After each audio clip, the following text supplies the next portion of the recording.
मौर्य साम्राज्य के पतन के बाद भारत कई टुकड़ों में बंट गया। भारत में नए राज्यों की अपनी हुकूमत कायम होने लगी। जनता को अपने देश, धर्म, धन और समाज की चिंता सताने लगी।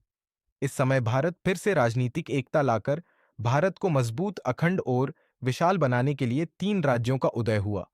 दक्षिण भारत में वकाटक वंश और मध्य भारत में नागवंश तथा भारत के पूर्व में मगध के सिंहासन पर श्रीगुप्त ने गुप्त वंश की नींव रखी, जिसकी राजधानी थी पाटलिपुत्र।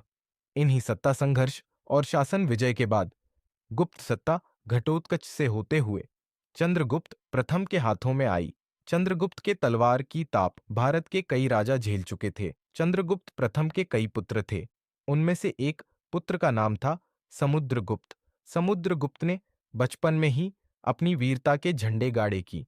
उनकी वीरता के चर्चे नगर नगर में होने लगे। एक रोज समुद्रगुप्त ने एक सपना देखा कि उसने सप्तपुरी को जीतकर संपूर्ण विश्व के सभी राजाओं को कैद करके अपनी राजधानी पाटलिपुत्र में लाकर कैद कर दिया। अपने पुत्र के सपने को समझने में चंद्रगुप्त को थोड़ी भी देर नहीं लगी और उन्होंने तुरंत घोषणा करवा दी कि मगध का अगला भावी सम्राट समुद्रगुप्त होगा। इस घोषणा को सुनकर उनके बड़े भाई कांचकुमार सहित सभी भाइयों ने समुद्रगुप्त का तिरस्कार किया। समुद्रगुप्त के राज्याभिषेक के समय भाइयों ने राज्य में विद्रोह कर दिया और इस विद्रोह को कुचलना समुद्रगुप्त के लिए कोई बड़ी बात नहीं थी।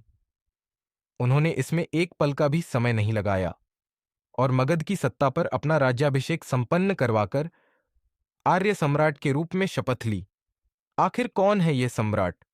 समुद्रगुप्त विक्रमादित्य, पाटलिपुत्र के सिंहासन पर बैठने वाले वीरों के वीर कहे जाने वाले सम्राट समुद्रगुप्त, जिसने 100 से भी ज्यादा युद्धों को जीता।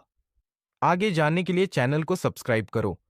वीडियो पसंद आई हो तो लाइक कमेंट करो